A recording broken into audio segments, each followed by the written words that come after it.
So, language learning is an interesting subject. During school, in most places around the world, students are required to take a foreign language class, and it doesn't take long to realize that these courses rarely work. Students go in and out of these classes and often forget what they had learned within a year or two. I have even met people who have taken 6+ years of French in school and still couldn't watch a film or read a book in French. Although classes are the most common method you'll find people using, linguists such as Stephen Krashen have come to realize that it's probably the least effective way to go about it, and is supplementary at most. Krashen's theory of second language acquisition, or the input hypothesis, is a theory that you may have heard of if you have ever been interested in language learning and have done a bit of research on the topic. To sum it all up shortly, Krashen proposed that the way to learn a second language is to get as much comprehensible and compelling input in your target language. Simply by listening and reading the target language, you should be able to get to where you need to be. It's not super uncommon to meet people who have learned English just by playing video games and watching American movies. With all this in mind, let's travel all the way back to Japan 1990-something and talk about Koei. Yes, the company that develops all the Musou games like Dynasty Warriors and the more recent Persona 5 Strikers. But before all of those action titles, Koei was mostly known for simulation games. The co-founder Yoichi Erikawa started the company with his wife because he wanted to produce video games that stemmed from his interest in tabletop gaming and horse racing, with the main goal to not only entertain but also educate. Because of this, much of their output were very in-depth business and war simulators, with a lot of historical and economic accuracy. During the early 90s, Yoichi became interested in developing a game different from what they had normally made. A game with the purpose of helping Japanese people get better at English. The Japanese often have difficulties learning English and vice versa due to the languages being so different. So, by utilizing Krashen's theory, he set out to create the English Dream Duology. 2 visual novels for learning English that put entertainment first, but still provided the crutches needed to keep the English comprehensible for Japanese speakers. I think this idea is great and had the potential to help many people get started learning English, but, B-U-T-T, almost everything about its execution was terrible, and as a result, the English Dream Duology faded into obscurity and Koei never tried to make a language learning game again.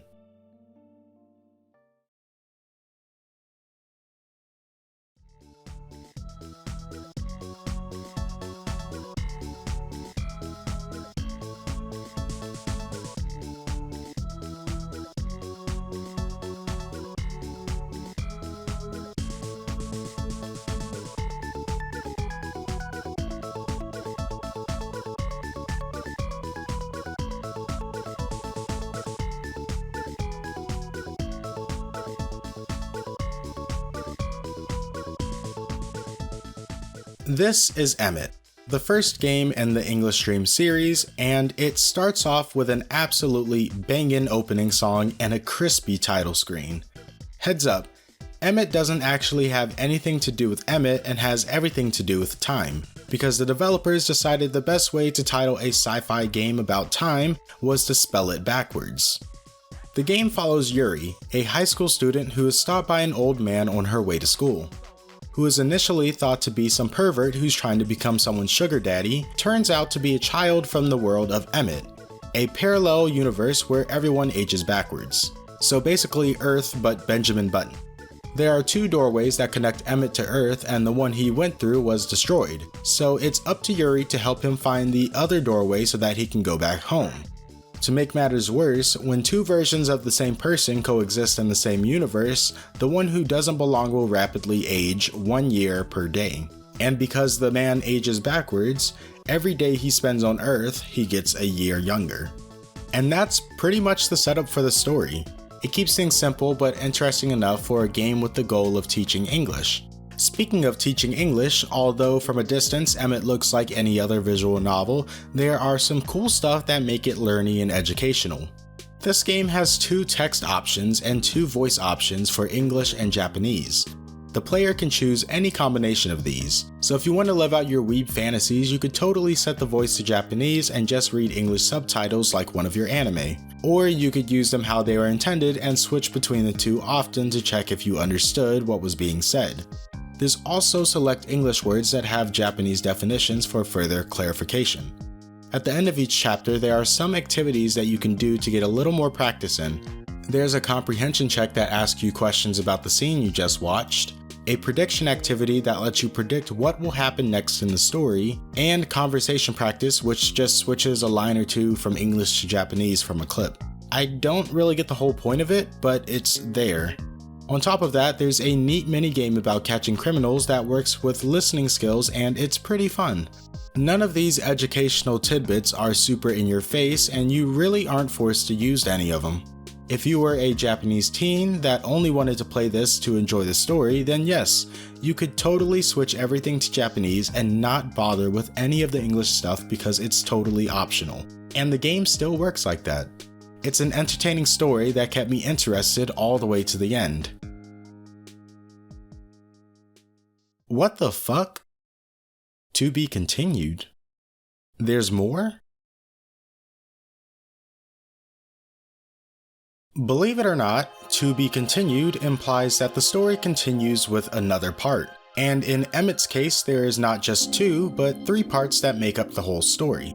These other parts follow Yuri as she explores the world of Emmett in order to stop her homicidal doppelganger from taking her place on Earth. As you can imagine, the story really picks up in these 2 parts. However, Emmett being split up into multiple volumes is part of the reason why the English Dream series did not become very popular.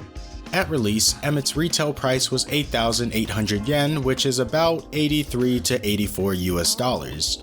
It's a lot of money for a game, and that's not even the whole set. That's the price for each part.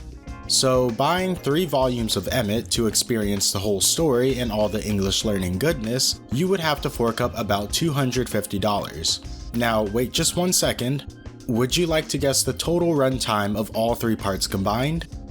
It's about an hour and a half.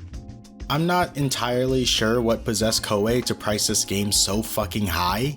It blows my mind how anyone thought this was okay. At around that time, the 5th generation of consoles started rolling out and Koei thought they should port Emmett now that consoles were able to use CD technology. Luckily, they decided to lower the price of each part to around $70. Console gamers with a Sega Saturn, PlayStation, 3DO, or a Super Famicom for some reason were now able to drop a bag on what is essentially an OVA for learning English. And yes, you heard correctly, there was a Super Famicom port. You may be wondering how this works seeing as the Super Famicom does not have a disk drive, so allow me to introduce you to VoicerKun, a handy dandy peripheral that works with a total of 2 games, Emmet and Angelic. Now, you would think that this peripheral was just a CD drive that plugs into one of your controller ports. You would be wrong, as it happens to work as a controller for a separate CD player that you may or may not own. I find it interesting, but it's overly complicated, especially since it was made for a port that shouldn't exist. So not only was the game hella expensive, but you were also fucked over if you wanted to play it on a Super Nintendo. You would have to buy the games, buy VoicerKun, make sure you have a CD player that is compatible with VoicerKun, and if you don't have one, you would have to purchase one. All this so that you can spend an hour and a half learning English. And in general, these ports were by no means good. All of the console versions get rid of the sexy borders and look slightly uglier than their personal computer counterparts. They also get rid of the cool cops and robbers minigame that I love so much. Plus, there are super long pauses in between lines because the consoles needed forever to read the CDs. Perhaps a language learning experience isn't worth as much money as Koei thought it did.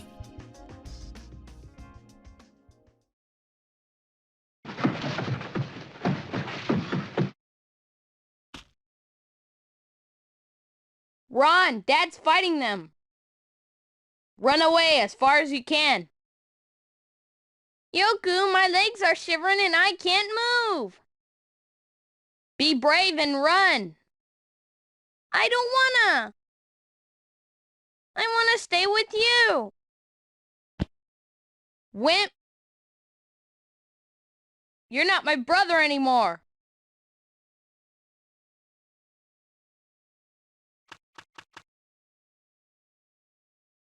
So another issue with Emmett, or should I say Emmett's console ports, is that visual novels have never been super huge on consoles. It's primarily a PC genre, so if you were into reading VNs, PC is where you would get the most of them. Of course, there are some exceptions to this. Steins Gate was originally released on the Xbox 360, which made absolutely no sense because no one gives a shit about Xbox in Japan, but I digress. My point is that most of the time, console gamers expect actual gameplay with their games, and this is something that Emmett lacks as it's a pretty vanilla VN. So for the next game in the English Dream series, Koei packed it with lots of gameplay features and love. Unfortunately, this attempt to create a more interactive learning experience ended up falling flat on its face. Dark Hunter is the second and final title, and boy is it interesting. Instead of a sci-fi story about time and parallel universes, Dark Hunter is a sci-fi story about alien cults. The game takes place at Jigen High School, an academy for bad kids who do bad things. This is where our main characters go to school. You have Mariko, an average girl with an awful stepmother who may or may not be an alien, Ron, who is one of those quiet and cool types and happens to have a lengthy and tragic past, and finally we have American singer, actress, and television personality Cher, who seems to have dyed her hair red and is now working for the CIA. Everyone has their own reasons for being at the school, ranging from treating hallucinations to blowing it up and ruthlessly murdering everyone. Yeah, there's some shit going on over there. This game has this cute timeline feature where you can switch between the perspectives of all the main characters, and they all have different playstyles. When playing as Mariko, you will get a more traditional visual novel experience, along with all the comprehension checks found in Emmett and a few new English activities, such as taking a test in English class which has you writing down 10 objects in the room, a test that I somehow failed despite being a native English speaker. Mariko's story is fairly chill for the most part, you can sit back and just enjoy it. Ron's and Cher's on the other hand is gameplay heavy. Most of the time you'll either be exploring the school and surrounding woods in an adventure game style segments, or fighting aliens who have taken over the school and solving puzzles that aren't really puzzles. And might I add, those are the worst parts of the game. Not only do the enemies look like that, but it plays awfully and these fights occur every 2 seconds. They sort of work like light gun games where you just point the cursor at the hitboxes when they appear and press a button. Doing this with the D-pad is bad enough, but on top of that, most of the time the game doesn't even register a button press, or sometimes you miss because the hitboxes are ass. I can confidently say that at least half of my playtime was spent trying to complete these fights.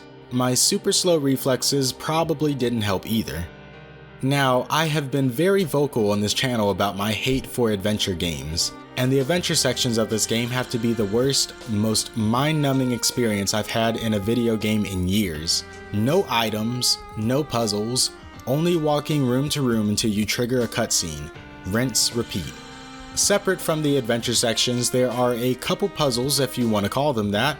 There's this neat one where Mariko is running through the woods and you are provided with 2 paths and you must pick the right one or else your bestie turned alien will kidnap you. And the key to this is to listen closely to which direction the footsteps of your pursuers are coming and go the other way. It's super simple and doesn't last too long, but I can guarantee that it's better than anything else the game throws at you. But it goes overboard with a lot of shitty mini games that are just as frustrating as they are boring, effectively making Dark Hunter a game I never want to play again. And to be honest, I'm not too crazy about revisiting Emmett either.